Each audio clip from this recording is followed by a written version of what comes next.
Shalom, selamat pagi.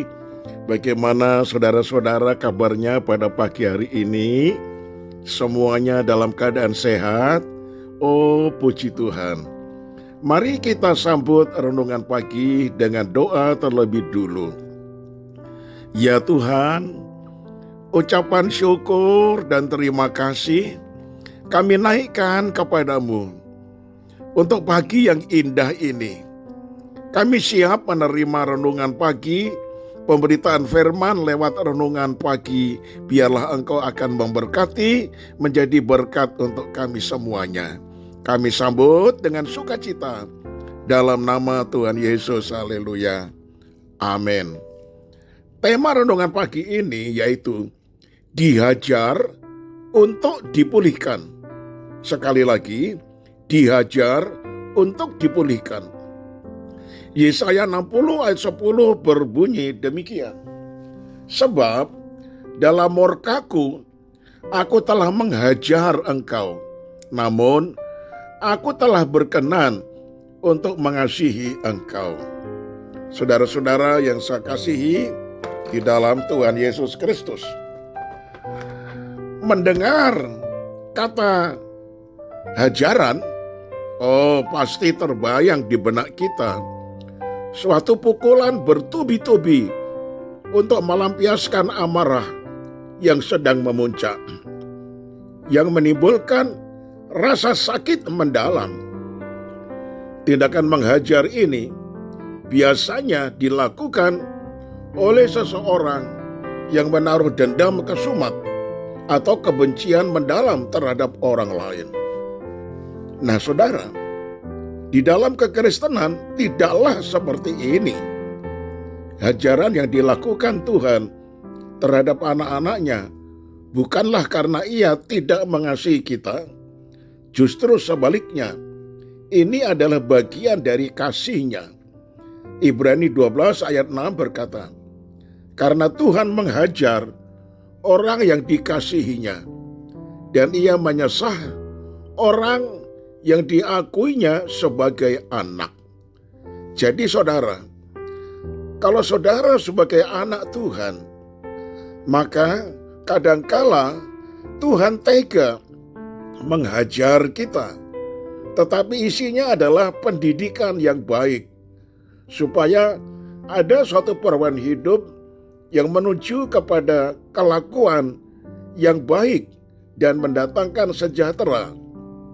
Nah, saudara, Tuhan menghajar kita bukanlah untuk melampiaskan amarahnya atau kebenciannya kepada kita, tetapi dengan maksud dan tujuan supaya kita memiliki kehidupan yang berkualitas dan bermanfaat bagi Tuhan.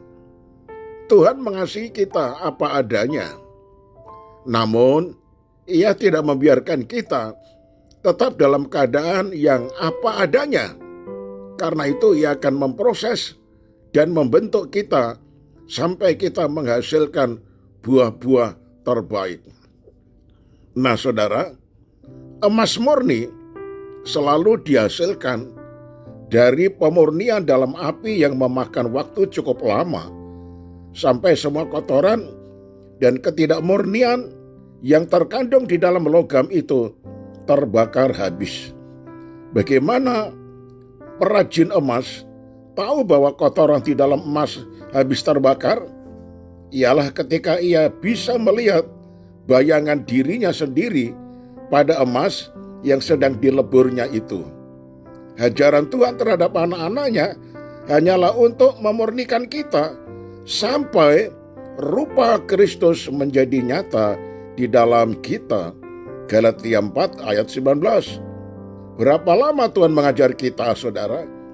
Yaitu sampai maksud dan tujuannya tercapai, serta tergantung kepada kerelaan hati kita untuk dibentuk Tuhan.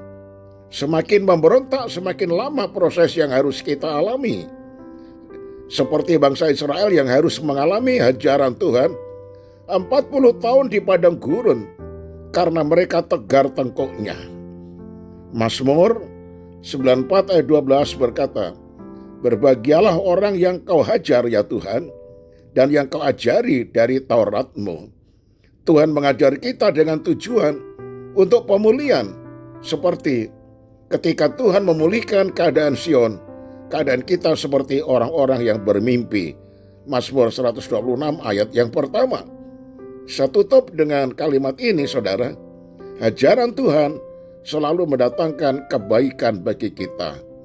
Amin. Mari kita satu di dalam doa. Ya Tuhan, Engkau memurnikan kehidupan kekristenan kami, agar supaya kami keluar seperti emas murni. Sehingga ketika emas murni itu sudah berhasil, maka wajah Tuhan akan terlihat di dalam diri kami. Itu sebabnya ya Tuhan, maksud-Mu mengajar kami adalah maksud yang mulia.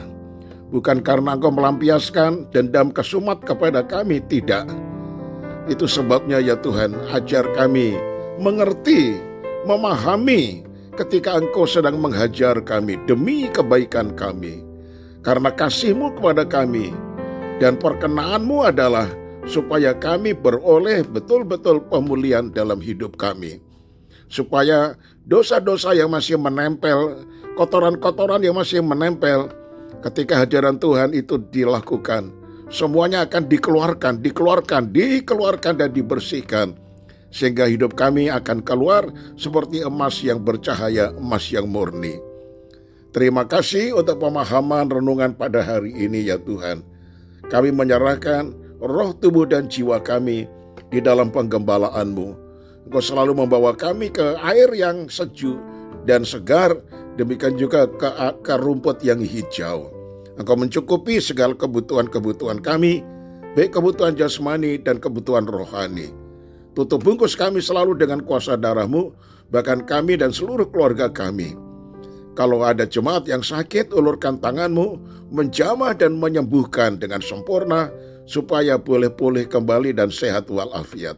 Kami serahkan doa ini di dalam tangan-Mu dengan ucapan syukur, di dalam nama Tuhan kami Yesus Kristus. Haleluya. Amin. Nah, shalom saudaraku, selamat pagi, sampai berjumpa esok hari. Amin.